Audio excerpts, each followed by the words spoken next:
That's what's up.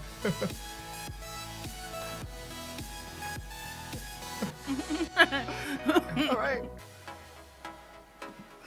Yeah, I'm terrible.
I still, I still hear music.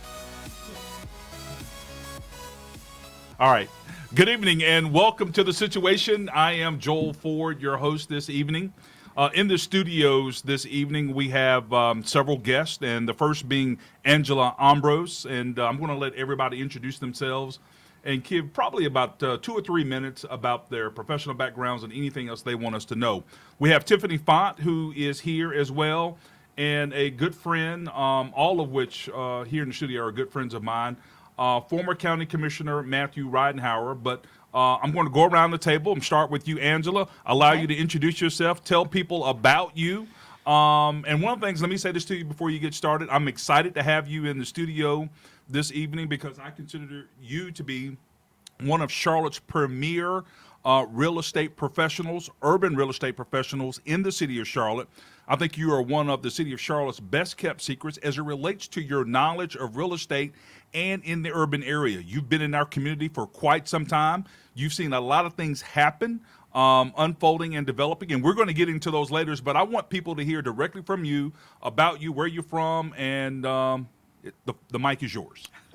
Thank you, Joel, and I appreciate having the opportunity to be here today.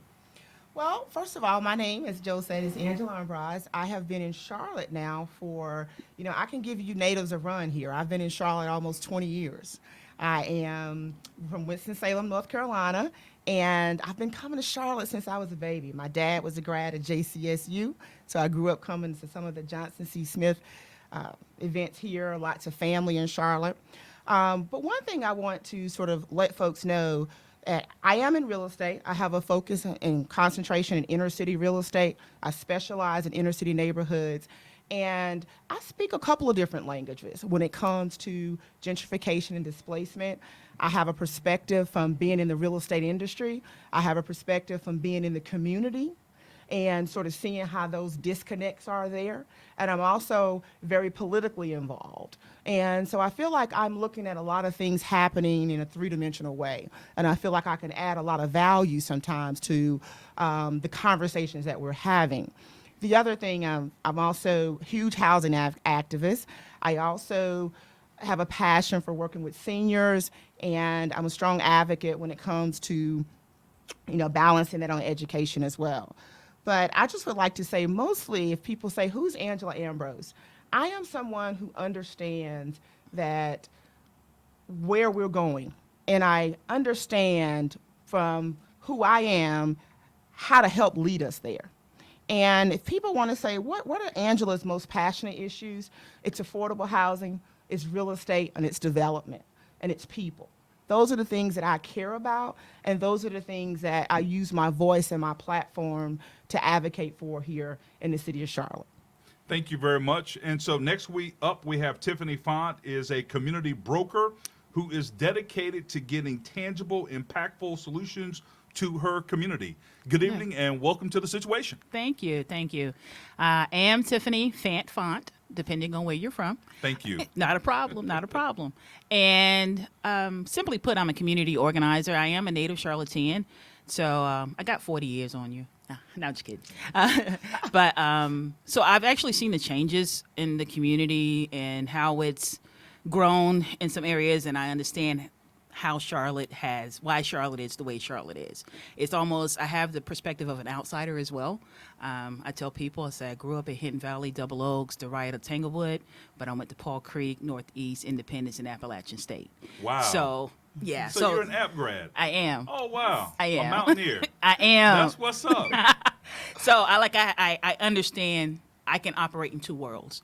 So I've seen how those two worlds have collided in Charlotte. So I try to represent people and engage community because sometimes a lot of it has been, our voices have been muted. And so I try to re-engage and mobilize and offer voice when I'm able to be in the room. Excellent. So next up, we have former County Commissioner Matthew Ridenhour. Matthew, the mic is yours. And I'm excited for you to be here this evening. And so if you will listen to the various people who are at the table, they have different backgrounds. And so what I'm excited about is to get into the conversation, the agenda. But before we do that, Matthew, you're up. Thank you very much, Joel, for having me on the program. Good to be here with both of you all. So Matthew Ridenhour, native Charlottean as well.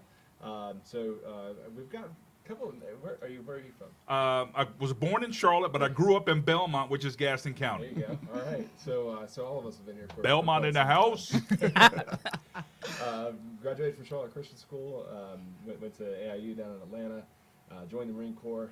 Served for 2 tours in Iraq, including 2 tours of duty in Iraq in the Ambroise province. Like I said, I was in for 11 years in the Marines. When I wrapped up my Marine Corps career as a staff sergeant and moved back to Charlotte and married my wife Abby. We've got 2 kids. Caroline, she's 4.5. Tell the truth, you married up. I did, absolutely. Proud of it. So we've got 2 kids. Caroline is 4.5. Hobson, he's 2. They're the greatest, sweetest little kids. Hobson, quick little story, came into the world by a little unexpectedly. The contractions came rather quickly, and next thing you know, I'm delivering Hobson in the driveway at 1:30 in the morning. Wow. Wow. Yeah, so it was pretty neat. Wow. I don't know if neat would be the word my wife would use. Best I got. Since then, I've been in operations management and currently a risk manager for FIS Global, a fintech company, and served for 6 years on the county commission. During my 6 years on the commission, I tried to advocate for efficient government, smart government, good government for the people, parks, recreation, things of that nature. Served as the economic development chair for a few years. And so after that all wrapped up, I ran for Congress unsuccessfully. Then I decided I was going to take some time off and just do a bunch of projects around the house. And then Mecklenburg County commissioners pushed for this quarter-cent sales tax, and next thing you know, I'm right back into the... So that's a great segue to lead into, and I want to start with you on this, and then we want to go around the table. So you are not in support of the quarter-cent sales tax, and so can you tell us why and what are your efforts to defeat this referendum? Sure. Well, I am opposed to the sales tax. I was opposed to it in 2014, and it's a very similar initiative this year, and I remain opposed to it. I think it's there's some good intentions in there, but I think that it's poorly executed and it doesn't reflect the priorities of the community. The community has stated its concerns and its needs. We're going to discuss, I'm sure, tonight and get into some of them. And I don't believe that this sales tax really reflects those priorities as stated by the community. And so what are, to your knowledge, what are those priorities as you understand them? Sure. Things like affordable housing, transportation. I mean, just this week, the city of Charlotte is talking about a light rail from Belmont to Union County. And so transportation, affordable housing, infrastructure, education, things like that. Yeah, so one of the challenges that we're having in our community is that we have all of these needs and demands that the community, and I will agree with you on this, Matthew, said that what are important to us as a community, right? And so you hit the nail on the head: affordable housing, public transportation, and I'm going to take it a step further. We still have not, for a certain class and group of people in our community, we have not solved the jobs issue, right? At the heart of it for me is economic development for a segment of our community that has not fully participated in our economy. So, Angela, from your perspective, where are you on the quarter-cent sales tax, and what is your take on it? Okay, so I do want to add, especially as a former candidate for county commission, I also ran for District 3. When I ran, actually, I talked about this regressive tax. And Representative Autry, when we were at an African American caucus, he talked about and explained what that regressive tax. I asked the question, could this tax be used for affordable housing? Now, I hear you, and I'm just going to go Commissioner Ridenhour because that's what I have it sort of in my head, but I'll try to get, Matthew and Senator Ford. But I'll say this. I do not support it because I do not like the framework in which it has come about. And I think that we can make this thing better, and we just haven't taken the time. And from being in the community and understanding the report, we all talk about the 50 out of 50 and economic mobility. And we talked about a lot of those core things within that Harvard study. And people, I hear folks say, well, that study talked about not having access to arts.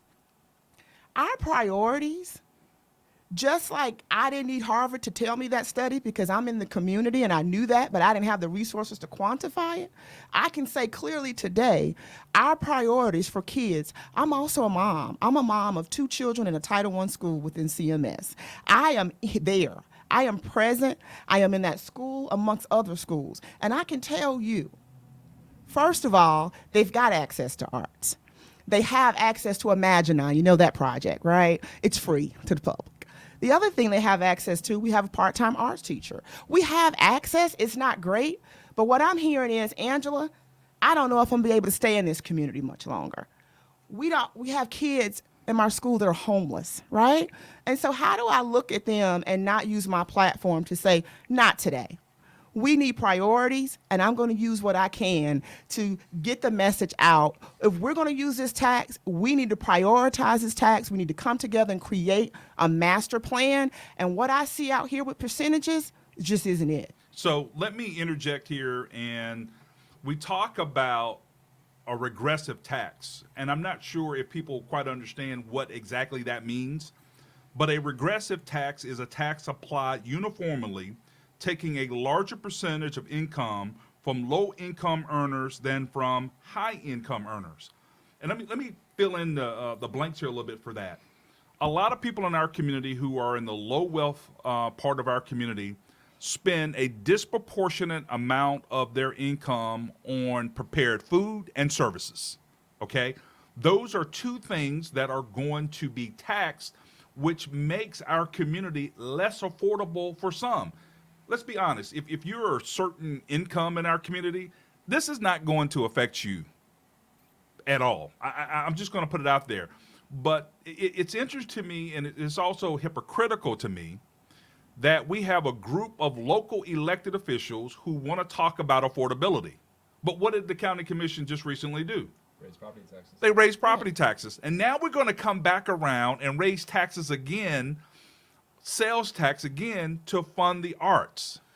To me, our local elected officials have missed the mark. The community needs to send a message and tell them no on this tax. And so, Tiffany, I'm sure you've got a different perspective on that as to reason why either you support or you don't support the quarter-cent sales tax. And so let us hear from you. Well, all of my reasons are leading to not supporting, because a quarter cent means, like you said, nothing to some people, but the community that I represent, it means a lot. We're talking whether I'm putting another meal on the table, whether I'm putting gas in my car, or where I'm going to be able to keep my lights on. So that's something that we're facing with that tax. But also, I don't like the process, because as the Chetty study has already shown, is that Charlotte has issues when it comes to representing everyone. And so I'm at a point now where I need guarantees. I love the arts. I work with black creatives all the time, but those same black creatives don't have access to what we have now. So what you're doing, if you're not guaranteeing that these communities and people have access to these 25 million, it's 25, right? Not 50. Okay, 25 that's million. what they're saying. I think it's Yeah. 22.5. Okay, 22 million. point- That's earmarked for the arts. Arts. So like, but a total of 50 million that they're projecting that the sales tax is Yes. is going to raise. all right, Yes. I thought I saw two numbers there. So like, for me, it's about the guarantees because it has shown that Charlotte gets it wrong many times. And what you can't do is reveal your master plan on the first day of early voting. So essentially, you want the community to make an investment by saying yes to this tax, but I'm not going to tell you really how this money is going to be used in what ways. So I can't make this investment without knowing that there's some guarantees and community-wise, because we already know when art comes, more other people into gentrifying neighborhoods. You know, so where art, that's where displacement begins, because if it's not the police department, then it's the art and the dog parks and the coffee shops. That's the other. So like, I have many reasons. I haven't said I'm a hard no, but clearly my reasonings are saying no, not until we come back to the table to have real discussion. I'm going to interject here again, and it probably make some people uncomfortable. And Matthew, I'm glad that you're here representing, because you are a Republican, you're a proud Republican, and I'm a Democrat, and I'm not sure what the other political affiliations are around the table. So there is, I just wanted to add, I'm a Democrat. there is bipartisan opposition to this quarter-cent sales tax. But Angela, if you take a look at the local leadership, they are African American and they are Democrat. Yes. And they're pushing a regressive tax on a group of people who look like me and you. For me, that is an issue. And so our community, and so if you take a look at the national news, a lot of things are being talked about what's going on in Washington and what's going on with President Trump. This issue right here is a local issue, and it has nothing to do with Trump and has nothing to do with white supremacy. You've got a group of African Americans who are leading this initiative from an elected official standpoint, and I would argue on the board for the ASC. You got African Americans who are leading that initiative as well. And so I'm not the smartest person in our community, but this issue, this tax is going to disproportionately hurt black, brown, and people who are low wealth in our community, so you can primarily fund some arts. I have an issue with that. So Joe, I have an issue with it, but my issue's a little bit different from yours. First of all, I want clarity here. How long have we been able to utilize this tax? Since 2007. 2007. Right. So what we also have is a failure to act. So what I want to mean by that is we all come off recession. We know we had 2008. We had this crash. There has been tremendous growth in our inner city communities that we left. We had an opportunity to get in the game and we didn't get in. That's a problem for me. So when you tell me, when we talk about now, right, we're gonna utilize a regressive tax now. First of all, a lot of us know, I know, and a lot of you should know, the county evaluates every 8 years, right? That 8-year span has been devastating for some of our inner city communities. We have had so many people who have moved out because they could not afford housing. They lost their housing, all these programs. The problem that I have is I understand, and I'm gonna talk to you a little bit, Commissioner Ridenhour, because you're on the Board of County Commission. And I often hear folks say, well, this is the county, it's the city. We've got this regressive tax, right? But my issue is, ultimately, the county could have gotten in the game when it came to housing a long time ago. And so for me, I don't understand why, when we had tools like this and we had representation, why did it take to 2019 for us to, first of all, get in the conversation around housing? County and city has the same charge. It should be for the citizens of Mecklenburg County and the city of Charlotte. And what I'm seeing is, I'm just being honest here, it was a failure to act, which led us to where we are now. And then now that we're here, you're saying to us, now that we've suffered through all these repercussions, I'm hearing it's art. It's time to put $22.5 million to art. I got a problem with that. So I would suggest that part of the reason why there was a failure to act previously was because I don't know if it would surprise listeners or not, but the city and the county, they don't talk. I mean, they don't talk. When I was serving for 6 years, I can't tell you how many times the Intergovernmental Relations Committee meetings were canceled because, well, there's just nothing to talk about. We'll cancel the meeting. And once a year, usually once a year, we'd have a joint meeting with the county and the school board. And I think everybody knows that those were always contentious and never went very well. And so these three bodies in the county rarely, if ever, talk. And so there isn't communication. And you were talking about process. I kind of heard some process talk going on about, and that's the same thing that I've heard from folks on the city side where they said, it would have been nice if the county had approached us and maybe we could have worked on some project, something to do with this money jointly and identify a lot of needs throughout the community. Instead, the county is independently trying to eat up the last quarter cent that we have as a community for its priorities without... So I want to interject here. So the state of North Carolina through the General Assembly granted municipalities all throughout the state this ability to levy a quarter-cent sales tax by the local municipalities through a referendum. And so Mecklenburg County only has a quarter cent left. Once they use this quarter cent, there is no more ability to tax the citizens on sales tax unless they go to Raleigh and ask for additional levy or additional ability to do that. It's interesting to your point, and this is where I'm going with this. The city of Charlotte comes out with this massive multi-billion-dollar transportation plan, which I think we can all agree to some level or another that we as a growing dynamic city in the United States need some additional support for public transportation. The issue that I have is that our current public transportation system is so inefficient. But you're right. The county doesn't talk to the city and the city doesn't talk to the county. And so there's a huge miss there and it's a missed opportunity to leverage those resources because let's be clear, in order for the city of Charlotte to meet its current needs for infrastructure, it's going to take federal, state, and local resources to be able to come remotely close to providing the resources to provide the solution. So I'm going to go back to something that's uncomfortable. People don't want to talk about it. But we have a democratically controlled city and county made up of a supermajority of Democrats. This is a local issue. We need local leadership to step up to the plate and provide common sense solutions that will not hurt people, but that will help people. And so where I am with this tax is that not now, but I think we need to regroup, reorganize in terms of what we know our priorities are and how to best meet those needs.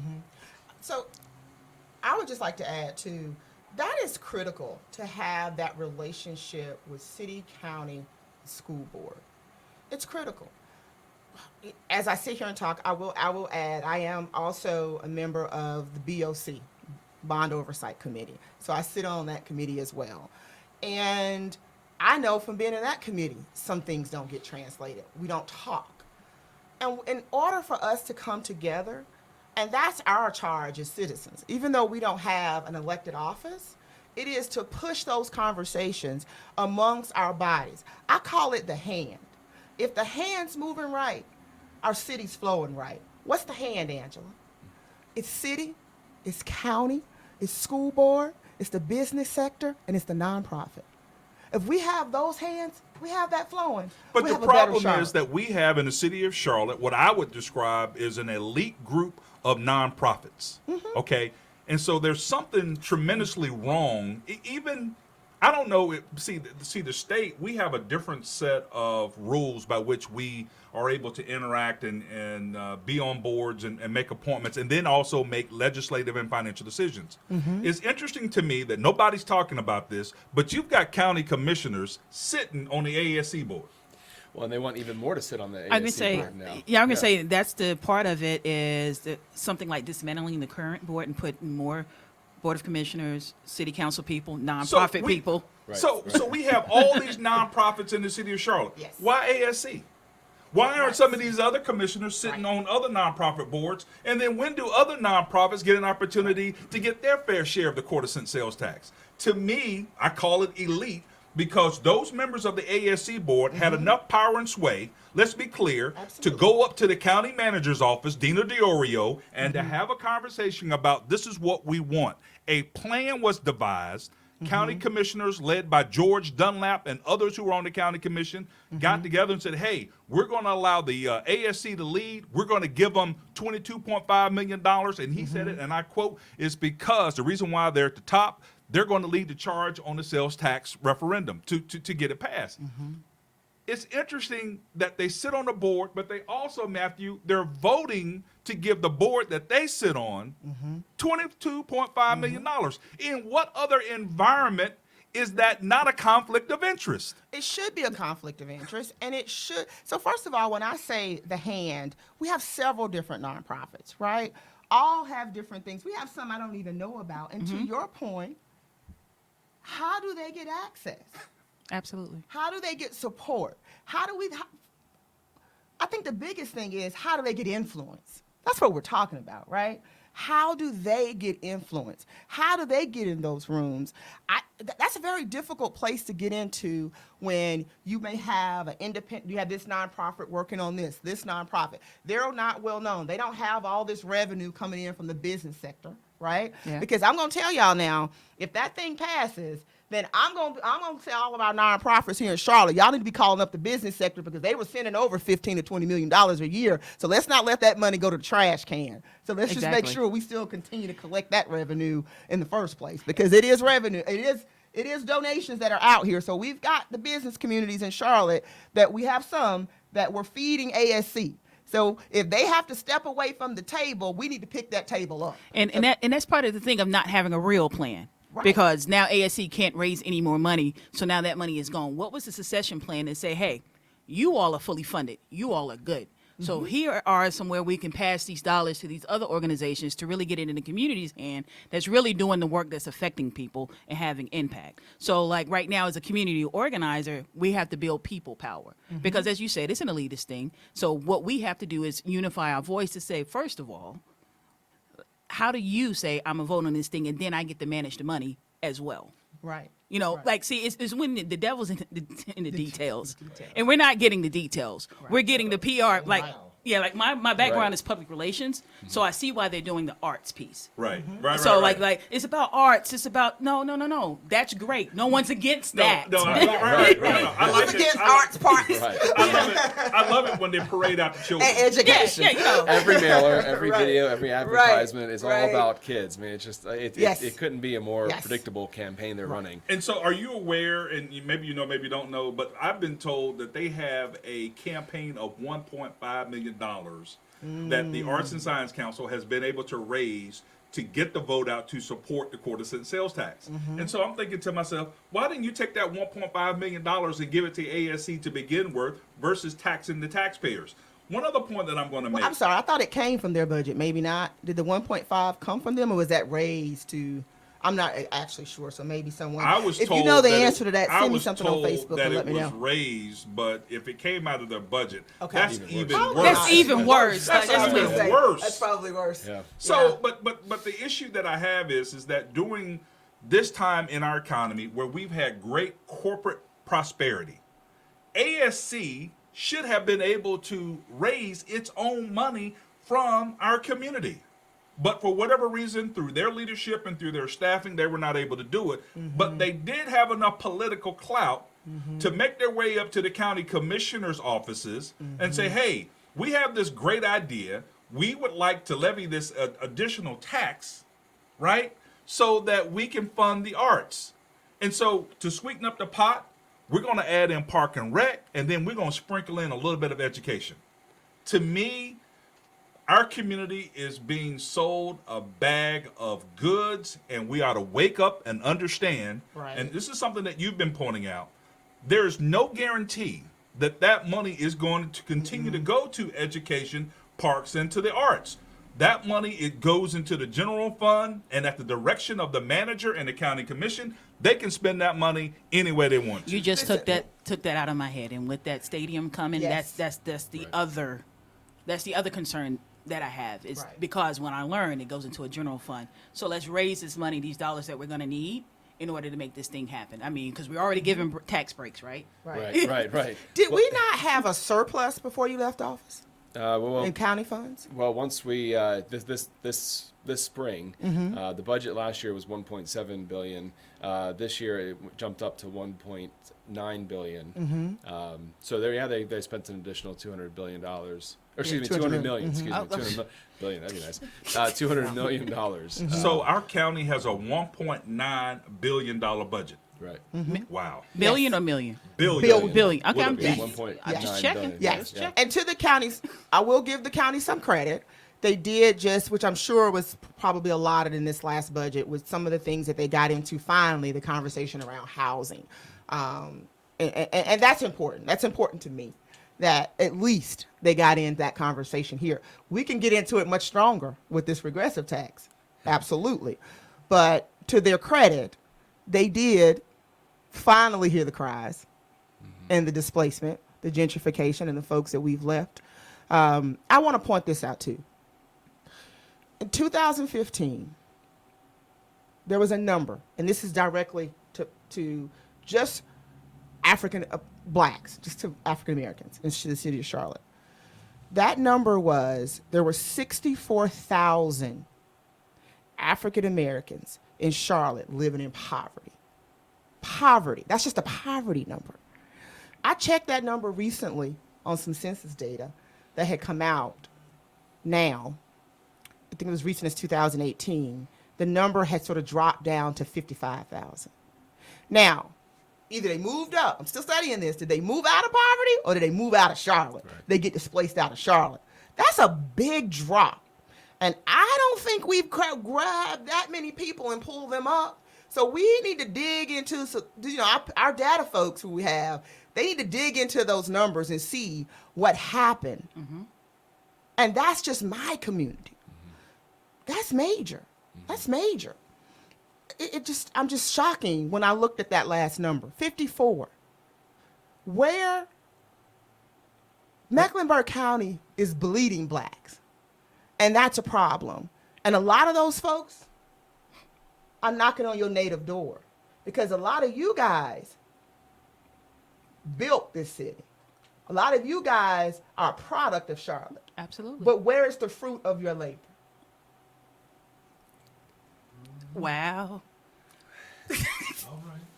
Well, I think we probably see that a lot of folks are moving out of the community and that goes back to the affordable housing, which then goes back to these misplaced priorities. I mean, it's all just one big circle, really.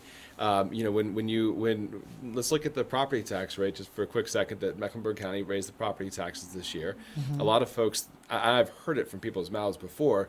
They've said, "Oh, well, I rent. I don't pay property taxes." Oh, yes, you do. It's not like your landlord just eats the property taxes. They're going to pass it on down in the form of a higher rent, right? So that makes Mecklenburg County less affordable. Then we put a sales tax increase on that. So all the basic goods that you buy throughout the year, and they'll say, "Well, it's only a nickel on $20 worth of purchases." How many $20 purchases does a person have throughout the year, though? Quite a few. Yes. That money adds up. And let's not be so elitist, to use your term, that we can just speak for other people and say that nickel doesn't matter to you. I love it. I love it when people are speaking for other people's finances. Right. I mean, to me, that is an elitist attitude. Absolutely. So it is. let me say this, because you guys have made the point from the elitist attitude. But for me, it is about the transformational power of what $50 million can do to this community as a whole. We can get into the weeds and say, well, is this 5 cents going to bother me here? Or is this going to bother me here? But that $50 million is going to impact me. There's no argument about that. That's $50 million that we have an opportunity to impact in a positive way, in a strategic way. And what we've said, I'm pretty involved in Charlotte and in the communities. So I didn't know about this conversation about raising the arts and science budget. So I'm questioning where all this sort of meet and greet and all that was, because I didn't know about it. It was happening in the back rooms. On Whoa, Joe. Because I'm gonna ask you this, Matthew. When you're having a meeting and you're talking about county funds, is that not public record? Should I not be able to go look at a public record and say, here's when our commissioners got together and we're discussing this? Sure. Yeah, I mean, you can absolutely pull up any records related to that, emails. You can do a FOIA, Freedom of Information Act request to request those emails and all that. But what's not going to be easily found are things like emails and then in-person conversations where someone walks into the office and says, "Hey, Commissioner so-and-so, manager, here's our idea, and can you take this ball and run with it?" And then next thing you know, it builds up more. And then it gets put on the agenda. Then it gets on the agenda. Yes. But the ball is already halfway to the goal line by the time it gets to the agenda. Because they have the game plan. The conversations have already happened. But it happened in a back room. Absolutely. And that's all I'm saying. Okay. So I want to move on for this conversation. But Matthew, I mean, I know you sat on the county commission, and I hear you, Angela, as it relates to this tax and creating an additional $50 million to do affordable housing or some other priority. One of the things that I struggle with, though, is the fact that we continue to tax people in this community. And in my opinion, Matthew, we are taxing them out. And I know for a fact, families are moving because of the schools. More and more families are leaving Charlotte-Mecklenburg school system to go to the outlying areas because they work in the city of Charlotte. And so if the city of Charlotte's not careful, we're going to build up, just like every other major urban city in America, whether it's Chicago, whether it's New York, you have an inner city core, but then you have a suburban area where people are living and they're educating our children. I just don't want this city, through the raising of taxes and through hypocrisy of our local leadership, who talk about in such a caring way of wanting this city to be affordable, but the reality is their public policies are doing the exact opposite. That's an issue for me. So I just want to plug this in because, in all fairness, I want to just tell us quickly the breakdown of what the $50 million is. So we have $22.5 million that's to go to arts, science, history, and culture. We also have, let's see here, $2.5 million that's to go for parks or arts for the townships. We have $8 million that's supposed to go to teacher supplement, increases in classroom support. And then we have $17 million that's supposed to go to parks and greenways. So that's the circle. Now, I didn't get any information as of yet that I heard there were some conversations in Charlotte about establishing a framework. I do not understand, why do we put something on a dais to be voted on to give to the voters and not have vetted it as much as possible? The other thing I want to point out is Commissioner Marshall, she was over parks and greenways. That's her baby. She said no. I want to point that out. She said no. Commissioner Cotham, she voted no. So I do want to call out those commissioners who did say no. They said no. And the only other thing that I didn't get in, because I think you want to switch away from this talking about the arts tax. Because I want to go to gentrification. Okay, next. we can go there. But the only other thing that I want to say is that, and we didn't get a chance to get, I hate that. So we're gonna move. But I do want to say, my charge to the constituency is to look through this thing. Look at what it is. There is nothing preventing us from coming back at this from 2020. Now, I know some folks on the other side of the aisle won't support it at all because it's a tax.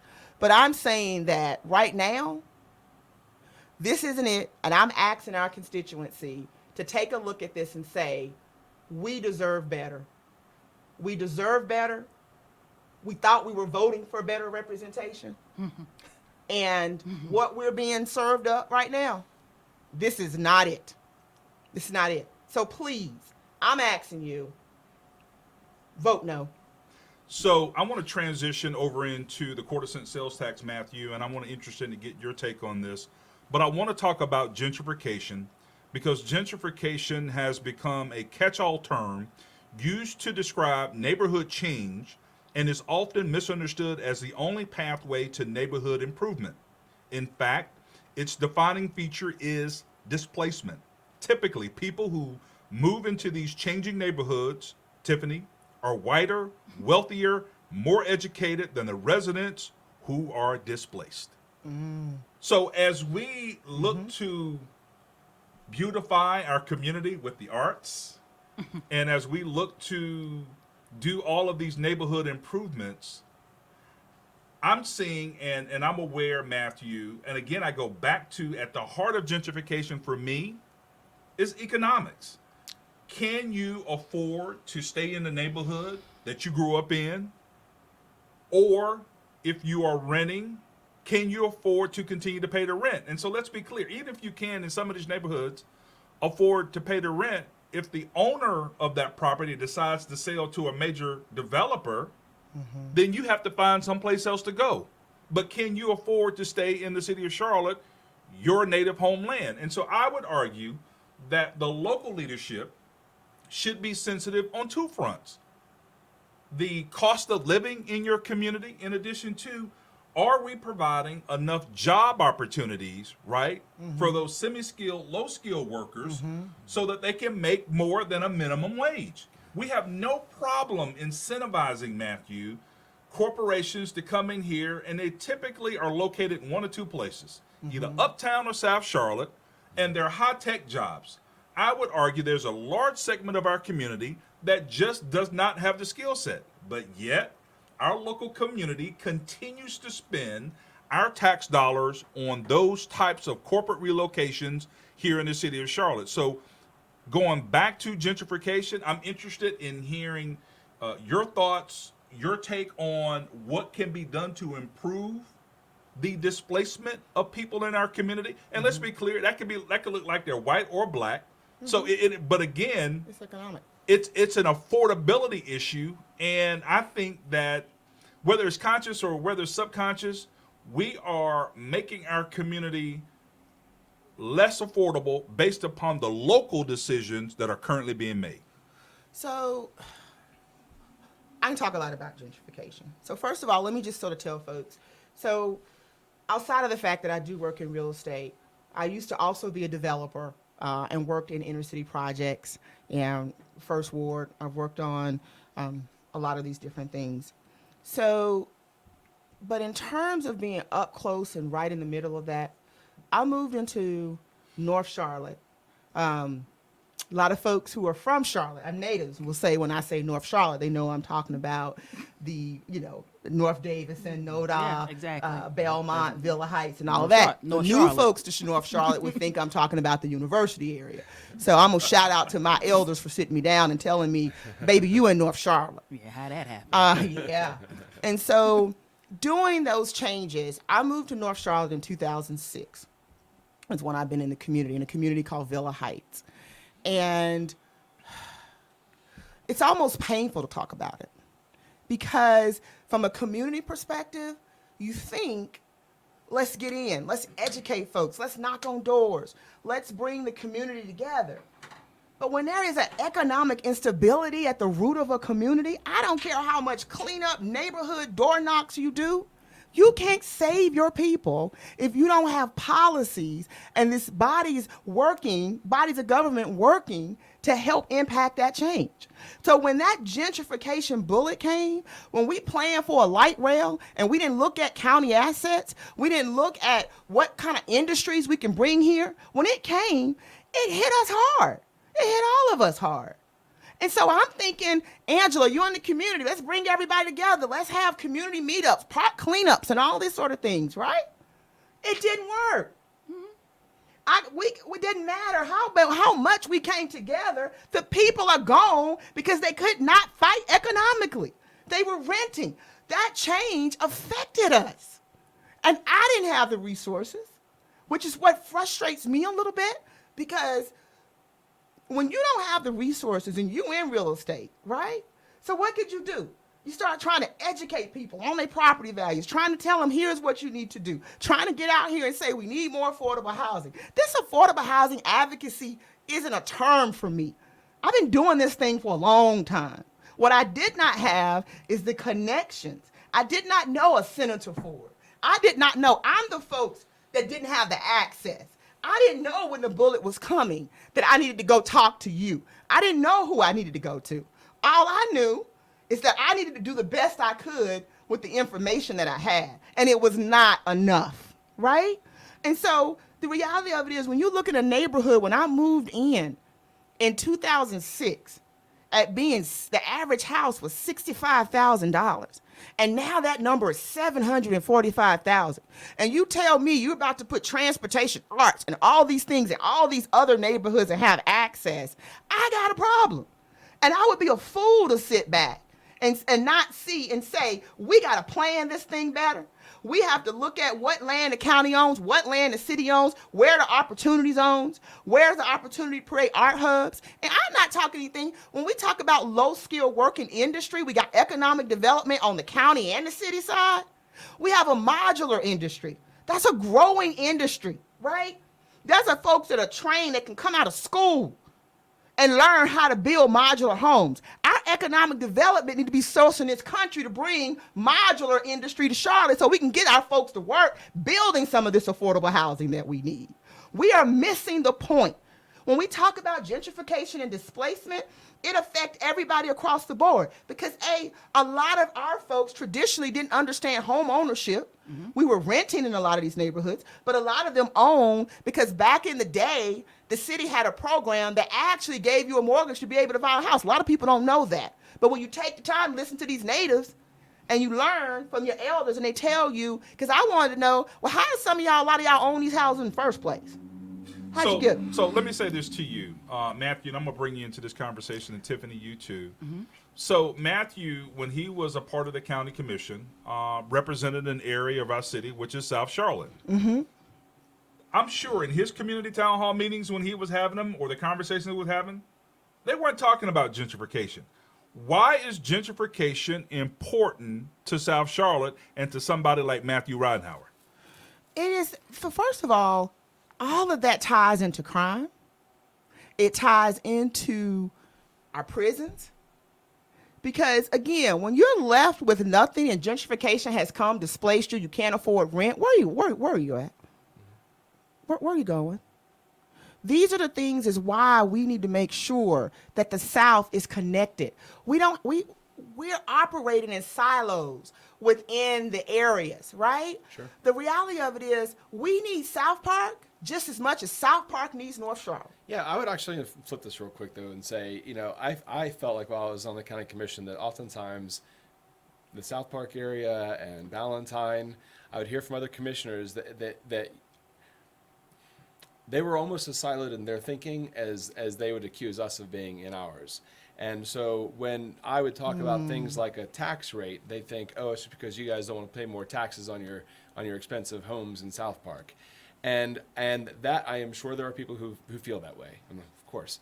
But I would say that the reason I fight for low taxes is not just to save some money at the end of the year on my property, but is because that is there are a couple of key points of things that affect affordable housing and what makes a community affordable. And we can talk all day long about different programs and emulate programs and initiatives in other cities, but two things that we can control very much so on the local level is the ease at which we can build dwellings, whether they're apartments or single-family homes, and then also the tax rate. And those two things greatly affect how affordable a community is. But people don't talk about that. And I try to talk about that. The reason I talk about those two things is, one, as an example, I spoke with a developer in South End who was building an apartment complex, and he was having some issues. And I kind of got known around here in the community as someone that developers could go to and just be a sounding board and try to help get their issues resolved. This developer said, Matthew, I'm never building in Mecklenburg County again. We came in here for this project. We're not coming back. I said, why is that? He said, our project, because of Mecklenburg County building inspectors and code enforcement, our project has already been delayed 2 months. And he said, we're not going to, that's we don't eat that cost. That just gets passed on down the line. And so ultimately, the people that live in that condo, in those apartments rather, in South End, they pay, I can guarantee you, they pay more now today than they would have otherwise. And it's not just one unit, though. That's every apartment building that has issues with code enforcement, building inspection, which is why I put so much of my effort into trying to make that more efficient, because I knew the end result would be a more product on the market, which more product, supply, demand, that lowers prices. And then also too, it affects the final price of that unit. And then also the other part of it would be the tax rate. And it's very much related I guess it's related to efficiency, but we want all these programs in the community. We all do. I don't care what part of the community you're in, whether somebody wants more parks, or somebody wants more pre-K programs, or somebody wants more money to education, or they want some sort of a new affordable housing initiative, or whatever. But all those things take dollars. And so what's one fact? I'm not going to pretend I can speak for folks who live in NoDa or lived in North Charlotte and got displaced. I can't. But if the home value goes up from $50,000 to $100,000, the value going up itself is not what makes it unaffordable to live there any longer. It's the tax rate that is associated with it. Absolutely. And then therefore they're paying twice as much in their taxes at the end of the year. Right. Now with all that, with gentrification comes, maybe nicer coffee shops, or different grocery stores and those things become unaffordable, agreed. But the things that can be controlled at a county level are things like efficient government and the tax rate. And both of those directly affect how affordable a community is, not just for South Park, but for everybody. I think there's a disconnect. Honestly, in Charlotte, let's be clear, there is a race issue that's here. Like, Charlotte by design was in a back room and designed to be what it is. So I think there's a disconnect that happens from government and lack of innovation, because other cities are getting it right. You can say not look at another city, but look at other cities, because they're getting it right. They are mitigating gentrification. People are able to keep their homes and stay here, and it's not just as simple as a tax here or lower that. I can't call off the top of my head, but they are getting it right where people in the opportunity zones are getting benefit. And I think Charlotte is scared. Alabama. They're different. Birmingham. Yeah, there are different models out here that are working, and you hit upon a good point. Those all add line items to a budget.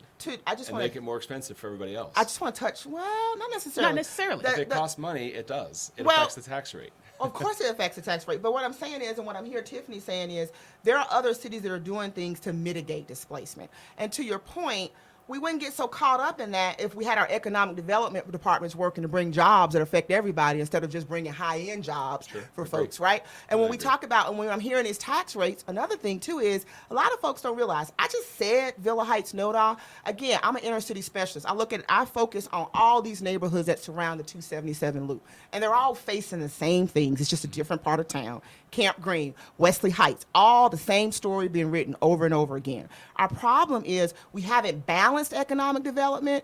That's a problem. And then when we have this bullet that comes into Charlotte and we hadn't lined up things, like Tiffany is saying, other cities, it's not that they're not going through it. Everybody's going through housing issues. We don't have, first of all, let's just make sure everybody understands that we do not have a housing issue. We got plenty of housing. We got enough housing for a whole lot of people. We have affordability. We have an affordability issue, and that most targeted area is that 30 to 60%. And what that means is essentially the poorest of the poor and the folks who are the working poor. You said 30 Those to are the 60%. ones. What she's referring to, folks, is AMI, which is the area median income. And so when you talk about 30% of AMI for the city of Charlotte, you're talking about somebody who's making about $16,000 to $18,000 a year. And let's get some real life examples, because I live in. And then you have a lot of people who are disabled and all those sort of things that play into that. But go ahead. I can say let's look at historic West End when I talk about not doing research, and we got what's the thing coming through, the trolley, not the trolley, is the streetcar. The streetcar. Yeah, that streetcar. It's gonna the West End trolley up. Yes, it's gonna be a great thing. Well, it's gonna be a great thing. Okay. For who? Right. For who? For whoever can afford to live there. But right now we talk about economic development, but our black businesses are struggling because of the construction. And no one at a city level said, hey, we might need to have a mitigation process for that. Now, the city of Milwaukee, because I did the research, and they did research of 40 cities and develop a mitigation process to keep their businesses open and help them support from the city. We don't do things like that. We say we want equity. We say we want to have equality, but we are not a practicer of that thing. Because equity is a verb. It's not something you get sit around a table and discuss. It's something you do. So if we say we want the Historic West End to maintain its residents and its Black-owned businesses, then we must do something specific to their struggles. Like that Chetty study was great, but their solutions, not so much. Because it was like the Chetty study, when you look at the people they're talking about, were Black folk, poor folk, but we want solutions for all. That's not how that works. You need to put the solution to the people that had the problem. But another thing I want to add too that we're missing the point, and when we talk about this intergovernmental relationship, a lot of folks, when it comes to affecting our affordability, our housing issue, the city is raising money on sewer taps and water. That affects developers. That affects the bottom line. We are raising that number by as much as over 30%. And we're saying our goal is to provide affordable housing. We're going to tax folks. A lot of the general public don't even know that the price increase has affected developers, right? But the other thing that we have to make sure when we're talking about a functioning city and an intergovernmental relation thing is that when we have delays, when builders can't go down and have their projects reviewed. When all that stuff delays, that's a mom and a daddy somewhere that can't get to work. People don't realize the correlation between the bureaucracy, right? All of this stuff is sort of interconnected. So when I hear, I'm not going to go back to that conversation, but I just want to make people understand, we're saying that we need a housing affordability, we're raising taxes, and we have 30% increase on sewer taps. Right. That's a problem for our developers. That is a problem. Matthew was talking about how the developer essentially is going to pass that cost along to the end user, which is either going to be the renter or the buyer. Right. Again, I go back to local leadership, right? So if you take a look at our local leadership, all these decisions are made locally. They're not made in Raleigh. They're not made in Washington. And it's frustrating to me as a former state legislator how our local elected officials, the first thing they want to do is blame Raleigh. Raleigh has its own issues and challenges, but what can you control here locally? And what you just described and what you just talked about are all local decisions that are made and approved by a local governing board. I agree with you, but hold on now, Senator Ford. There are some things that Raleigh can do to help balance out Charlotte. And I agree with you that we have priorities that are local, but there are things, and if that relationship, because I think just this year, 2019, is that when the city actually added affordable housing to their legislative plan? Since when I was there from 2012 to 2018, 16, no. Okay. Affordable housing was not a part of a legislative agenda. Were you ever aware of one being on the county side? No. See, those are things that are important because when we talk about, we have municipalities, and a lot of you know about, like we all talk about, I think it was Minneapolis, that were ending away with single-family zoning. But there are some things that were allowed in Minneapolis that aren't allowed here on a state level, is what we're told. Now, things like inclusionary zoning. So when I hear people say, you know what? But inclusionary zoning, again, has not been a part of any legislative agenda in the last 6 years. But that is a relationship that we need in Raleigh. And Raleigh does affect some of our bottom line issues in Charlotte as well. We need to engage them better is what I'm saying. And so when we had senators like you in office and we had other senators out here, that is what we as constituents thought everybody was talking to each other. And that is the problem. And that is why we have to hold folks who elected accountable to a higher standard. But what I want to go back to when we talk about gentrification displacement, we sometimes have a tendency to go to other places and say, what are they doing here? And that's not nothing wrong with studying other cities and learning how to become better at your service, bring better services to your constituency. But when I hear folks talk about Minneapolis and them ending single-family zoning to be able to provide more housing, more affordable housing, more denser housing. But denser housing in Charlotte does not make it affordable.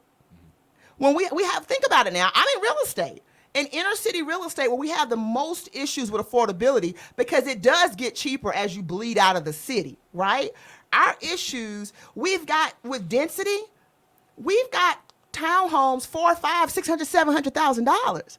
So having more density isn't going to necessarily solve our issue, but we get people caught up in talking about ending single family zoning. We got to lead these things, we got to think about how it relates to Charlotte. How is that going to affect the people that are there? Are we going to really get anything out of there? Then we talk about having anti-displacement policies, and we look at policies that only look at buying multifamily buildings when most of our inner city neighborhoods have duplexes, triplexes, old quads. Well, that model ain't gonna work that well for us either. The problem is they don't have a lot of people in the room to have these conversations because we're connected and we know the folks who have this access, and they're leading conversations when I see a tsunami coming out of this stuff. And that is the problem that I am having. We got to talk about how do we mitigate. And I'm going to let you talk. The last thing I'm going to say is okay, y'all can shut me up. I'm going to just add one thing. When we talk about in development world, ingress, egress, how something comes in, how it goes out. What we essentially need, community folks, real estate development, what we need to understand is when progress comes in, minorities go out. And we have to figure out how to mitigate that. That's what we got to figure out. That's what we got to look at. Oh, yeah. And we got a lot of underlying root things, but I'm saying that if we can get the wheels turning correctly, we can't save everybody, but we can mitigate the impact of what our constituency is feeling. I'm going to shut up. No, you're right. I mean, you're right. I mean, because Charlotte doesn't look at impact. They look at impact for how it can be successful, but it's like I said, they're scared to really look at the population that needs to be looked at. And you're talking about Black, Latinx, and poor folk. They're not looking at that impact. That's the collateral damage. And until we start looking at our collateral damage and saying we need to mitigate that, then we won't get it right. We won't get it right. We won't get it right. But the problem is like what we're saying right now. People don't understand. We've got folks who are literally dealing with, you're in the military, PTSD. That's how these folks are literally looking at progress, like communities like Hidden Valley, where we've got the other end of the light rail now. We've got development coming there. They're on this thing, and they're like, we've got some folks who are saying we don't need any more affordable housing, and they don't understand the bullet that's circling around them. They don't understand the cross trail that we had a deficit in, and by the way, found an extra $54 million, stuck it in that deficit, and didn't think about, let's back up and look at the impact of completing this. Where are our priorities in here? But I say that to say, people are hurting, and that's what's sad. We got a lot of homeless veterans. We have a lot of folks who are just, they're counting on us to lead the conversation, but they're waiting on us to bring actionable things. We all know a lot of things about, some of us who don't, we're learning, right? About displacement. But at the end of the day, they're saying, we've talked, we've had meetings, we had conversations. Where is the accountability? Where is the action? That's what they're looking for. Where's the relief? Where's the relief? Where's the relief? Okay, so I'm going to transition a little bit here, and I want to talk about a Charlotte Observer article titled "Brooklyn Developer Claims Some Local Leaders Out to Sabotage $683 million Project." And so, Matthew, I know you were on the county commission at the time, and you did not vote to support the Brooklyn project, and it has been 3 years since the county commissioners chose BK Partners, led by an African-American real estate mogul in Don Peoples and his local partner, to build apartments, condos, offices, shops, and restaurants and hotel rooms on the site.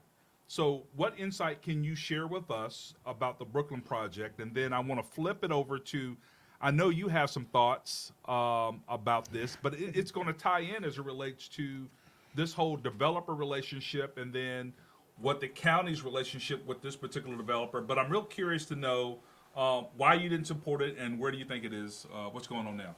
Yeah, no, thanks. I'm happy to kind of rewind time and go back to 3 years ago when we voted on this project, because I think that what I'm seeing, I don't think, what I know I'm seeing over the last, say, 6 months to a year is a rewriting of history, and people who nary said a peep back then are up in arms about this project, and oh, we needed to have more of this, we needed to have more of that, we should have gotten this, we should have gotten that out of the project, but did not hear those voices a few years ago.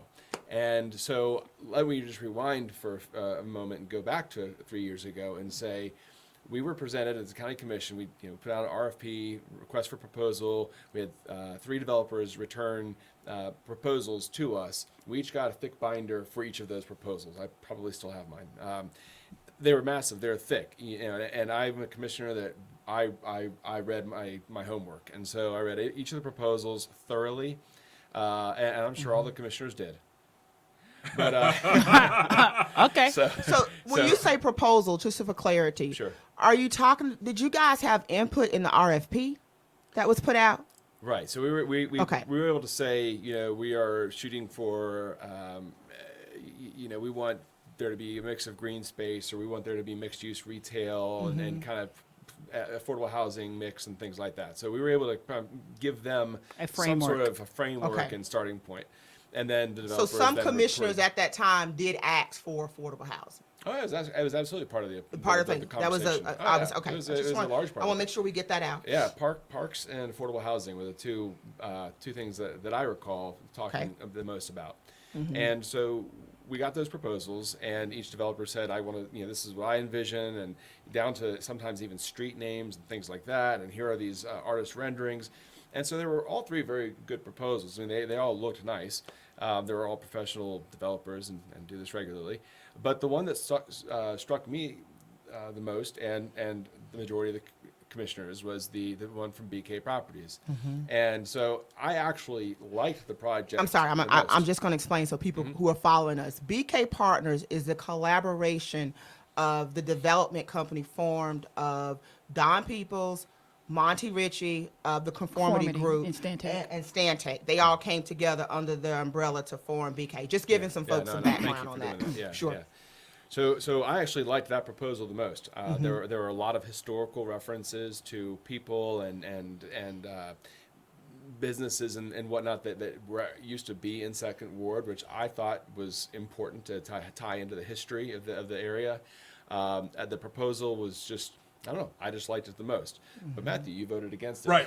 Because you got me on my edge of my seat. I'm thinking you're talking real good about the project, but okay, go ahead. But we already discussed. Come on now, Matthew. Tell us why you voted no. So I voted no because there were people talking about we want more park space in the project, and so I fought for more park space. When it came time to vote on the proposal, I made a motion that we authorize the county manager to engage with BK Partners for this project, and I'm not going to remember how I phrased it, and that we would shoot for, I want to say 3.5 acres of green space, which would be up. I feel like that was the number. Yeah, so we would go from 1.5 or 1.7 to basically adding a couple extra acres of parkland. Well, I didn't even get a second to my motion, and so nobody else supported approving BK with the encouragement of more park space. And so the proposal didn't get a second. It went nowhere. Somebody else made the motion to approve the existing RFP. And because I had made a previous motion that I thought was a better motion and would produce a better product, I then did not want to go and vote for that new proposal. So I didn't vote against it because I didn't like the project more than the other 2 projects. I just wanted a little bit more out of it, and I thought we could get there. But Thank you for the clarification. So pretty much green space. Yeah. See, that was, All right, so you go with that one. So as a native Charlottean, my grandmother lived in Brooklyn. Love it. So she lived in the very place that they're trying to redevelop. Brooklyn was stolen land by city, county. It's stolen land.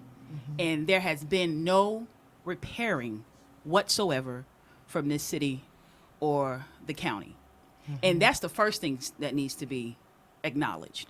That I don't care what anyone came up. I love the idea of it all in the sense of, all right, so here's a time where the city can actually get it right with this. We did it wrong. I read the report on how they came through with urban renewal and how they what do they call, what is it when they call the house and condemn a house?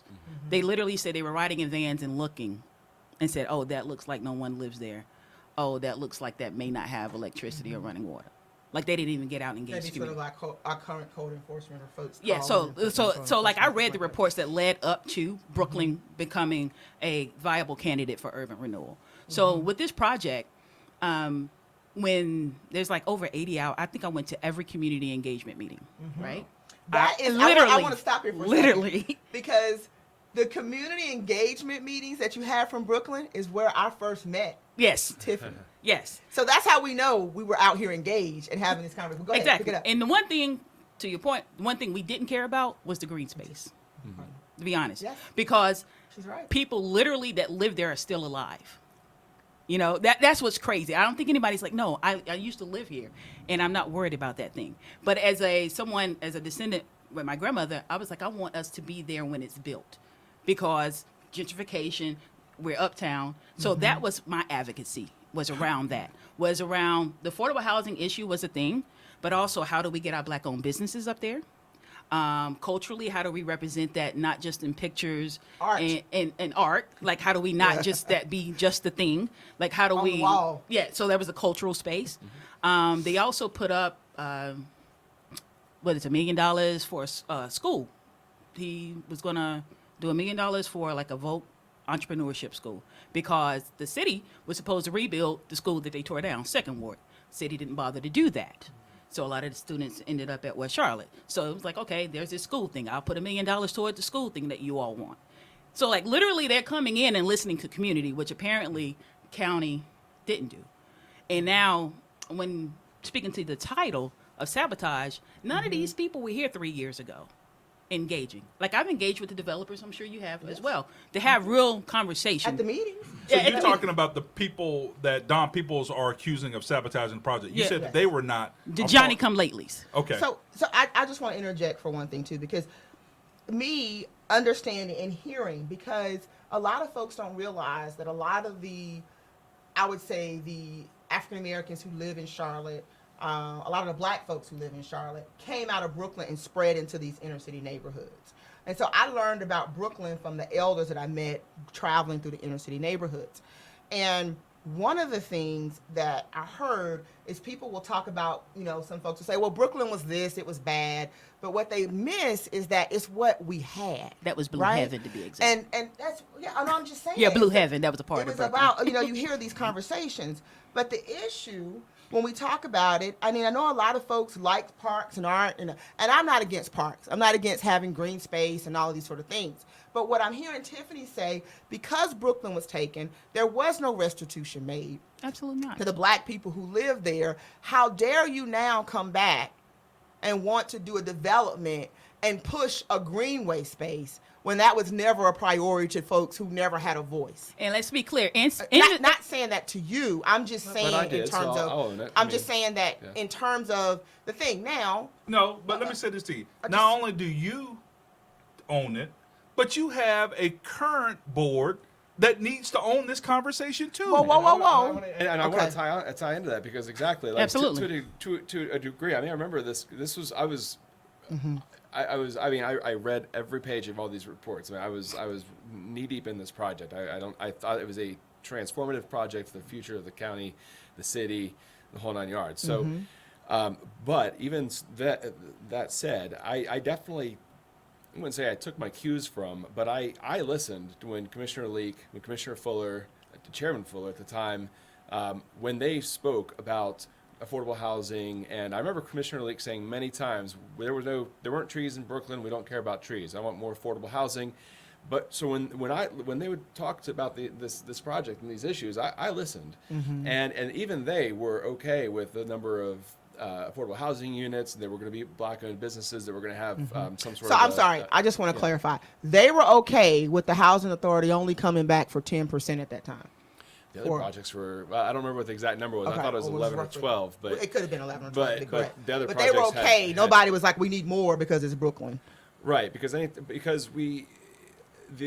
thought, the conversation that was going on was between staff, commissioners, the whole nine yards was, you can only ask for so much and put so many stipulations on a deal with the developer before a developer says, I can't do the deal. Not that I Correct. can't do the deal, but I'm not a nonprofit. I'm not here just to build something for your city and hand Right. over the keys and move on. So when you tell a developer, I want X number of acres of green space, I want 20% affordable housing units, I want black-owned businesses to occupy X percentage of the, or whatever stipulations, Correct. those all become small hurdles or check boxes that developer has to check off on his balance sheet or her balance sheet at the end of the end. You being in real estate, Right. knows, to say, does this deal work for Right. me? Is it viable? Is it Right. economically viable? Right. But I want to sort of come in and interject, and I want to talk about what you just said. So, and I hear what you're saying too when Brooklyn wasn't concerned about parks, but understanding urban planning, understanding development, you're going to do a development, has to have green space, all those sort of things that have to We work. weren't concerned about more green space. Right. But I want to add too, because you made a good point. And the reality of it is, because to the point, and not, I don't want this to be, I struggle with, because I don't want to appear like I'm attacking in people individually, but I got to have accountability here too, because these are folks who are called, they're not just me and you, you're the folks who have a vote and impact us, right?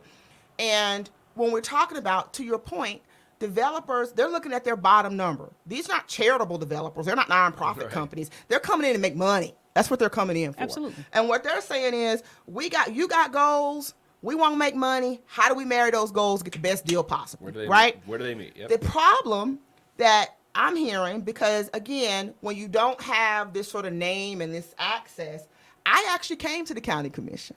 Being in real estate, being in the community, I didn't understand why understanding development, understanding the bottom numbers and how much developers can do to come in the game and do affordable, why they can't, all these sort of things, having these conversations, having formed a land use committee in certain different areas and all of these things. The biggest thing is affordability. We can't make the numbers work, Angela. So then when I heard about it, really turned me, I'm like, what are we doing with county-owned land? What are we doing with the money that we're going to make from this land? And if we have affordable goals, then a simple equation to that is to reduce the cost of the land so a developer can get you more affordable housing. That's how developers they care about their bottom numbers. Sure. So if we say, you know what, we need to have a for sale component on there that has affordability. We want to have more, that 30 per 60 to whatever AMI, then we have to reduce the cost that the developer is acquiring the land for. That's negotiations. But what I said when I came to the county commission, that's why I was going to jokingly ask you, do y'all listen to us when we come in there? I mean, I know it's a whole lot of us, but I just got to ask, do y'all listen to us? So it depends on the commissioner. Some noodle, some listen. So a lot of us have I'm to a learn listener. what lobbying is to get our conversations out. But what I bring that point to say, I didn't understand with Brooklyn, because Brooklyn to me was the number one thing that people should have been outraged for. But they weren't. No. Hold on for a second. You're confusing the they.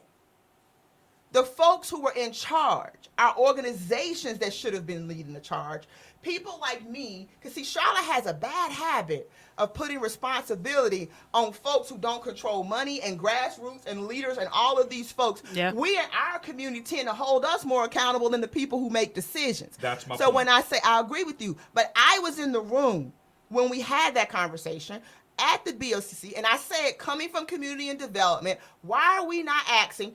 All of our meetings are taped in video, so anybody can go back and find that video.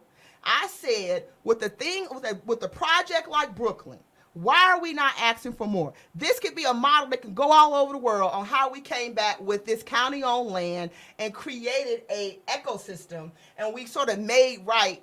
We could never make it right, but we made some restitutions. The only other thing that I want to add, I don't understand how the county, their process is in, because it wasn't really public what it was being sold. It was on the contract or whatever, but I don't understand our systems and how we evaluate land before we get out there and start negotiating a huge asset first, and we don't actually know the true asset, because when you're dealing with inner city real estate, it is a unique business to be able to price land. That is a technique, and it is not easy. And you cannot rely on just an appraisal. And to our point, when you talk about land now, we're just catching up. If people, because that's how we missed a lot of things. A lot of folks were looking at their tax evaluations. Tax evaluation saying $60,000, $70,000. I'm selling land for $210,000, $215,000. I don't care if your house falls down, right? And so the reality of it is, I'm hoping that on the county side that we have a professional folks who are putting that team together and really evaluating land, so we don't miss out on all this equity where we could have got more because we had failures in leadership to properly negotiate a contract. Well, I hear you. What's interesting is that there are some Twitter accounts in town. I'm going to get them wrong. I should have looked them up. CLT Development and a few others that are big into development. And these folks are, they're actually saying the same thing you are, but come to a different conclusion. They're saying the county, because the county only was going to make something like $30 million off the deal, and that's something like 30 some odd acres up there. They were getting this land for a bargain basement price already. The county wasn't going to just give it away because it is a county owned, a people owned asset. The people deserve to get some return on this and be able to apply those millions to something else. But the Brooklyn are the people that needed a return. I'm just saying. I had to throw that in there. I'm just saying. That may be. Y'all are frustrating me because at the end of You're the never day, going to buy 30 acres in Uptown for $30 million. Not even 3 years ago. Right. That's crazy. Right. And if we had just given it away for They got it for free. Right. Not But if give it we- away. but if It's we just only made- trading. You're Let's not be giving- clear. But if we only made like $2 million, well, Right. Be fair. clear. But hold But on, if they we're only not got me saying $2 give million, it we'd away. have We're just accused saying of grace and negotiate. competence if we had. No. We're not. I'm not saying to give it away. Oh, no. It's not giving it away. It's like a joint venture. Your equity. What you're saying is, out of this project, I would like to have 40%. Essentially, you're buying into this development with the money that you made from the proceeds. You can stare in economic development monies for Right, small but businesses. if we had said we want 40% affordable housing, then they would have come back and say, fine, we're not going to pay you $30 million for this. Exactly. because Exactly. We're not Yeah. going to make anything. We're only going to give you 15. Would you, if we had sold but you're that land trading. for- You're not reducing. But it's if just we sort had of trading. if we had sold it But I 30 get acres for what your $15 point. million, we would have been accused right and left of gross It depends incompetence. on who We you're likely would have calling. been sued by somebody who offered us more money. I mean, And we we can't just have to just- agree to disagree. I Yeah, understand I mean- what you're saying, but what I'm saying is, it's like we sold it for $50 million, and we put out of that $50 million, $30 million went to us obtaining this amount in this project. That's what I'm saying. But I I see what you that's. mean. I'm not saying we're not giving it away. We're just taking that same amount of money and we're negotiating and we're taking our profit and we're putting more. We're doing more for the public good in this project. But even with all that said, because we'll be here with me, but I want to get back to this. After we came and done, we got this contract together. No matter whether it was too low or too high or whatever, we agreed. Right. We said to this man and to the business community who won this RFP, we're gonna work with you. We shake your hand. We're gonna do this deal. Then, to your point, we get folks that come out here and they start talking about restitution. How, in the name of any kind of business I've ever known, do you go back? How does a sitting commissioner say, go after that developer? That's not fair and that's not right. And that's where And it just happened to be Go ahead. a black man, And that- minority, that was Oh, yeah. controlling this. That's a problem. I don't think people realize Yeah. sort of the messages. I don't Well, know if there's that a- was the intention. there's a new commissioner that who's mentioned in that Exactly. article. See what was said? Because my problem is that, and that's the problem, in my opinion, is that that's never been a precedent for Charlotte to go back and say, folks who are upset, as commissioners, you look at that $30 million that you made, and whoever's out here saying we want restitution or whatever, you either as a commissioner, Commissioner Hardin, There you go. while you're on that dais, you say to the other 8 members, we have a group of folks who, 5 black Adolphs, African Americans sitting on that county commission. Nobody knows what Adolf is. Okay, African Americans, descendants of slaves. African What- descendants. That's what that means, African descendants of slaves. Yeah, I didn't mean to say American. Yeah, African descendants of slaves. Thank you. Living in okay. What you don't say is go after a minority developer because our hands are tied. That's not okay. Right. That doesn't respect. First of all, I don't understand how that doesn't get us into some legal trouble in the first place. When you say that you don't, if you don't know about something, Hush. what's hard? Just hush. Hush. Because when you say that, you implement and you get other folks to say, we're going after this guy. But by the way, how much minority participation in that deal? 35%. That he put in? 35%, right? Mm-hmm. But hold on. I want to point this out because there's a little bit of hypocrisy here, okay? When we talked about the art tax, we did not know how that money was going to be disseminated. And in that paper, it says, well, there's nothing in writing that says he has to do 35% participation. How do you hold this man accountable? And you don't hold the art budget that you actually directing accountable. That's a problem for me. Yeah, well, Commissioner Hardin is actually the face of the is one of the I'd argue the most vocal member of the Board of County Commissioners in favor of the sales tax. No, I just want to say this on Susan. They all are accountable. You've got other commissioners with that sign. You've got Commissioner Gerald in the video. You've got Commissioner Rodriguez in the video. You've got the chairman on the ASC, Commissioner Dunlap, in the video. So I think Susan's out here because I will say this to her credit. I don't know that she sees all the impact of what she's out here for, but I believe she thinks it's the right thing to do. But my problem is the hypocrisy and the implicit biases in when I hear someone say this minority developer, and because I'm in the real estate industry, I want to go ahead and add this too. Don Peoples has come out outside of this participation and him coming into Charlotte with this contract.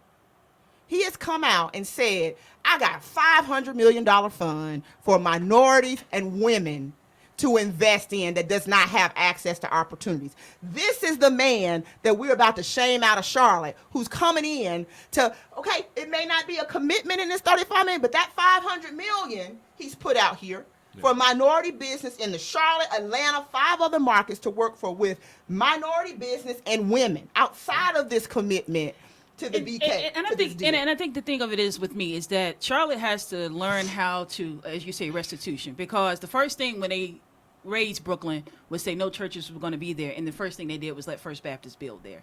So until we actually deal with the ills and the evils, which no one wants to talk about, like I'm not going to have a conversation about a park. I'm not. Let's talk about what you did to people that are still here and living. Until you want to have that conversation.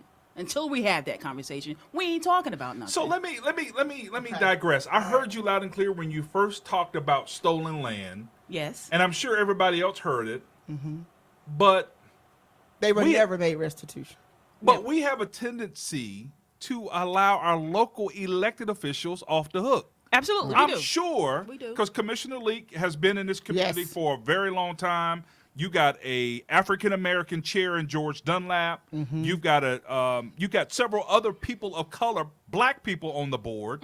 So, what are they missing that you are and others are articulating that they are not moved by what you're saying? Let's be clear. White supremacy doesn't mean you have to be white. Exactly. It is a practice, it's a thought process, it's a mental of what that is. So let's be clear. Like in other terms, all skin folk ain't kin folk. So, like I said, I grew up in Hidden Valley and went to Appalachian. Pick which one you need. So I think that's that disconnect. You know, because it's a disconnect. That's the disconnect. First of all, we have an issue here in Charlotte, and it's the very definition of insanity. How do you keep electing the same people over and over and over again, expecting a different result? Yeah. We have to own our role I in do the not either. disconnection I that do we not have disagree with in this that. city. I got a problem. I respect Commissioner Lee. I tell people, I was raised by my grandmother, so I have a lot of respect for elders, just a lot. But I think sometimes in our community, because she's an elder, we tend to sort of handle her in a way that is sort of conditional of how we handle family. But the reality of it is, Commissioner Leak is on that board voting and should be bringing policy. And when I hear a sitting commissioner say, nobody told me that I need to get more, first of all, I did, and there's a video to it. But second of all, when nobody should have told you. You come from a generation that experienced Brooklyn. You should be fighting for that. We shouldn't have to come and tell you that. And that's the problem. And we have a political caucus that is supposed to be about the political interest of the people blacks in this city. Yes. And they are all a part of that. And then when I hear this whole thing, when someone says, and I just want to talk about that too, because, and that's why I won't let this just fall on Commissioner Hardin's lap, because the reality of it is a lot of them voted to support this. Now, she's been visible, but they came into our communities and said, here you go, serve this up on a platter, and bite into it. When we talk about District 2, right now, District 2 is facing opportunity zones, gentrification, displacement. They don't have the economic stability. Who represents District 2? Power to the people. I don't see the power. Commissioner Lee.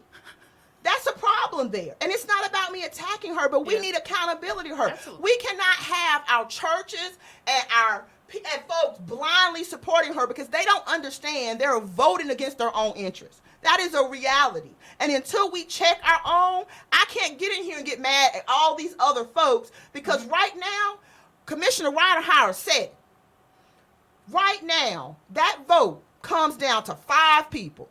And that county commission is directing a $1.9 billion budget.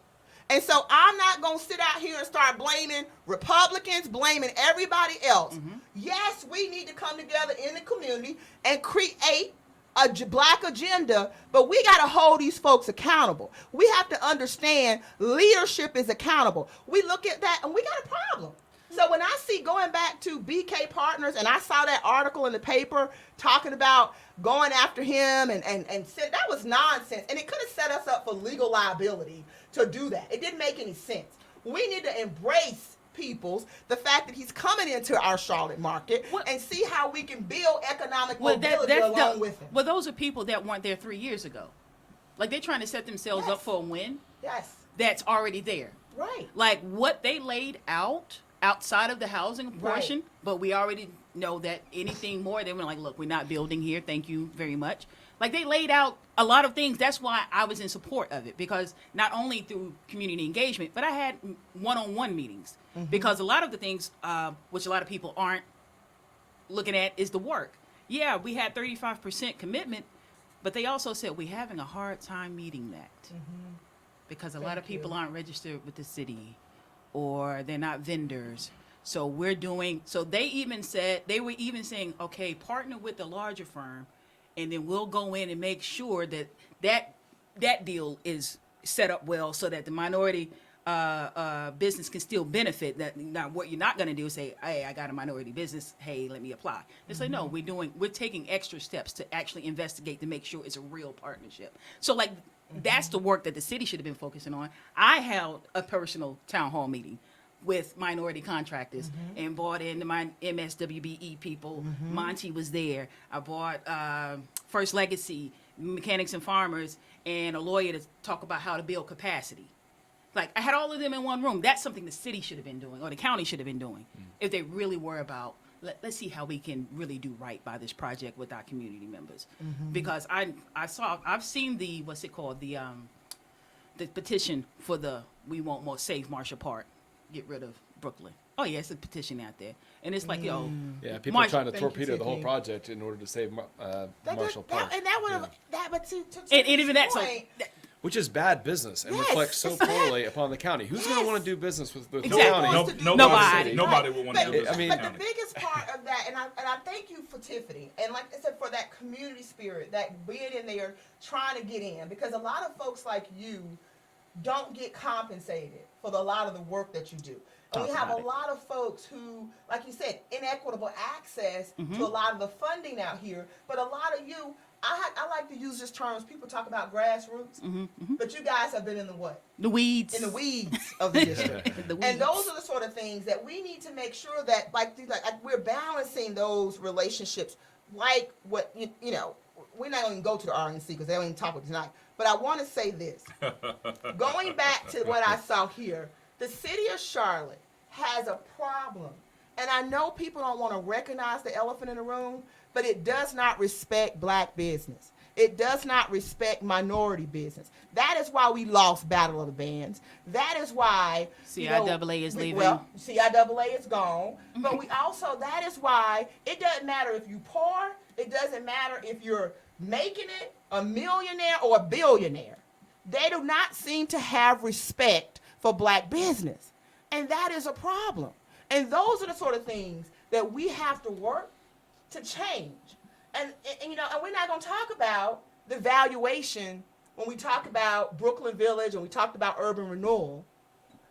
I'm gonna cut it off. I'm just saying that we have a propensity in this city to disrespect black business no matter the level that you're on. Disrespect grassroots nonprofit organizations, black minority-driven organizations. Until we deal with those root causes, all we're gonna do is keep circling the problems, and we have got to be serious about black business. This is what I'm going to say about that. And I've been a business owner here since 2000. And I've worked for corporate, and I've owned several different businesses. And having served in Raleigh for 6 years with a supermajority of Republicans. And so one of the things, Matthew, that I tried to bring back, Tiffany, home was this. You may not like the Republican agenda in Raleigh, but they got one. Absolutely. They have an agenda, and they have been able to systematically implement it. And so you may not like tax cuts. You may not like charter schools, school choice. You may not like a lot of the things that they have done, and that's a different conversation. But it frustrates me to no end that the city of Charlotte, the county, the school board, which is made up of a supermajority of Democrats and people of color, and we're still having these very same conversations. And they didn't just start having these supermajorities on these local boards. What we can control here, we should control, but for whatever reason, we don't. And I respect our system of government, right? And that is, we have a professional manager, city manager, and we have a professional county manager. But guess what? They report to a board. Exactly. And if that board does not provide the leadership, the accountability, as well as the direction and guidance, then this city will continue, in my opinion, to grow up without its natives and continue to have a huge gap in wealth and income between the haves and the have-nots. And so I'm going to transition out of this show. I'm going to give each of you a couple of minutes as we get ready to wrap up. Matthew, Tiffany, and Angela, I want to thank y'all for coming on The Situation and having what I would consider to be a very real, raw, and authentic conversation that if it's being had, I don't hear it.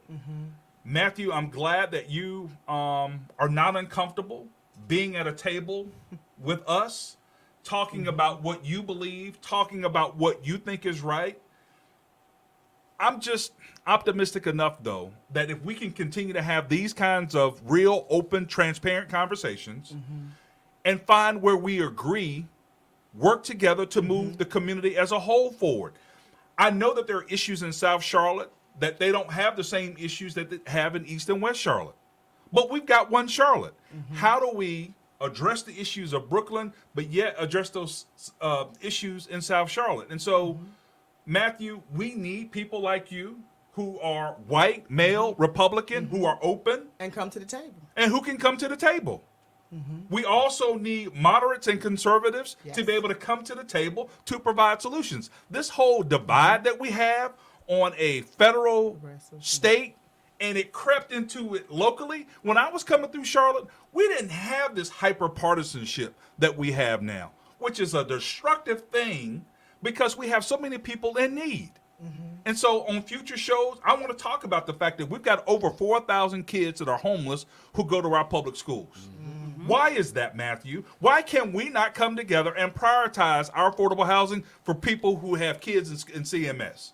There's absolutely no reason why we can't, if we want to. And so again, as we continue to cultivate And Atlanta did that, by the way. I just want to say that. I guess I jive that in. Atlanta did it. as we continue to develop our agenda and not allow an elitist uptown crowd of nonprofits to drive our county budget, our city, and the way that we do things in this city. Because let's be clear, you have a nonprofit that got the county commissioner to go against itself. Because we know what the priorities are. But they had enough political capital, enough political sway to work their way onto the agenda to get what they wanted, what they need. And I would argue if you take a look at the makeup of that board, where do their kids go to school? Right? Where do they live? What's the crime rate in their neighborhood? Right? What is their economic what are their salaries? And so one of the things that when you have district representation, you have at-large representation, those folks in the districts are supposed to represent the districts. I'm not seeing that. And so, Matthew, as you continue to go throughout your campaign, which I am a supporter of Vote No on the quarter-cent sales tax, how can people support the Vote No? Do you have some information that you can give out? And how can people get involved in it? If you have a website, I want to hear that too. And then as we go around, Angela, I want people to know how they can get in contact with you. I do know that as an urban real estate professional, you have a lot of information as it relates to real estate, land. I think you have a wealth of information, and you have a talent and a unique skill set that, again, I want to make people sure that they know. And then Tiffany, whatever your parting shouts are, encouragement, even if you want to chastise us a little bit as a community, because the issues, and this is what's so frustrating, Matthew, the issues are not new. And so it's frustrating that we have not advanced some of these issues by now. But go ahead and lead us off as we get ready to transition out. Sure, thank you. Well, thanks again for the opportunity to be here. Appreciate it. Really enjoyed the conversation. It's good. It's fun to have the back and forth, and I learned something too, hearing from perspectives that I may not hear every day, and so I'm really grateful for that opportunity. I would, right before I talk about the sales tax, if I might just for a quick second say, something I was just thinking about when I was kind of rehashing this conversation in my head and these topics we discussed today was a phrase we used in the Marines a lot, which was good initiative, bad judgment. And so oftentimes we see in politics, and we'll just bring it all local, that there might be something that's good initiative, good idea, good on you for the thought, but poor judgment, not well thought out. And I bet that we could identify a number of points for each of these topics we discussed today where we could say, that was a good initiative, but bad judgment, poorly thought out. This is the downwind after effect or downstream effect of this decision that you're going, this path you're choosing. So I don't know where I'm going with that, what the takeaway is, but I guess make sure that we're electing local leaders with not just initiative, but with sound judgment who can plan properly and think through some of this. But again, so for the sales tax, we've got a website, nosalestaxhike.com. You can reach out to us via email, nosalestaxhike@gmail.com. On social media, we're using the hashtag #NoSalesTaxHike. There's a theme that I've got here, and we've got literature. If you want to take some literature and hand some out to an HOA meeting, please reach out. We'll get some to you. We've got yard signs in today, so if you want a sign for your yard or you want to take a batch for some neighbors, let us know. We'll get those to you as well. So again, nosalestaxhike.com. Thank you. Angela? Thank you. If there's anything that we can do and take away, first of all, let me just say this. My company is Urban Roots Real Estate Advisors. I'm not just a realtor, I'm a consultant. I also work with developers, and I'm also a developer as well. I also am part of a new company coming to Charlotte called Mod Charlotte that's going to be doing affordable, modular, modern homes. I'm excited about that. And we're going to be bringing out other modular products as well. But this new product is going to be coming to the market, and we're targeting affordable housing with that. So I'm excited about working in that opportunity and capacity. The other thing that I would like to add is that my charge, that if there's anything that can come out of this, is to wake the constituency up. We have got to hold people accountable. We cannot operate in our different silos. We cannot continue a partisan. People who look like me are most affected when we have these partisan things. When we have partisanship leading Charlotte, There is so many things that are wrong with that. But I think that we need more people to not just say we want change. The reality of it is, it's the people at our dioceses across government that have the ability to vote the change in now. And we can't just say we'll support them here and don't hold them accountable here. And when we have a constituency that just continues to vote people back, we don't have accountability. And that's our issue. And I want to see people on the east and west, representatives that represent those parts of town, come together and advocate on the north and south. We have got to bring Charlotte for this hand. We've got to work together, and it's all balanced on community. And I just want to thank the opportunity for having a chance to sit across from all of you guys today. I have so much respect for everybody in the room. And the only other thing that I would add is I do think that there are people who have their heart is in the right place, but this deal isn't in the right place when it comes to voting for this ARC tax. And so until we vet that and we get a master plan and we come together and work it, I am asking everyone to simply vote no. Thank you. Tiffany? Well, thank you again for being here. But also, as a community organizer, I wouldn't be doing my due diligence to say I'm actually in relationship with BK Partners and organizing to get a community benefit agreement together. So that's between the developers and the community. So whatever county commissioners got wrong, we're trying to get right. And they're very open to that. So if you're interested in that, on Facebook is an Ubuntu Community Development Project. That's UBUTU. I am because we are. Ubuntu Community Development Project. So if you're interested in that. And I'm also working on revitalizing the business district corridor, Historic West End, with Historic West End partners. So if you're interested in participating in that as well, reach out to me. So I organize and mobilize around solutions. So we're done discussing. So now we're going to implementing solutions. And I would say for me, I always speak to the community members that what you don't know, there is someone out there willing to advocate and help you because that's a big learning curve on why we keep voting the same people in. We're not understanding how their decisions are directly impacting us. So I'm doing the educating. So see me, reach out to me because we got work to do. And especially with the Charlotte Future 2040 that we're not talking about. But that's a big thing that we need to organize around as well as far as the Black community is concerned. Yes. Another show, that's another show. Yes. So I want to thank you all Thank for you. coming in and participating in the situation. And again, I'm Joel Ford, and it's been my pleasure. But before you close out, Yes, sir. there are people that have chimed in from St. Martin, all over Charlotte, Cleveland, Ohio, Atlanta, Georgia, parts of Florida.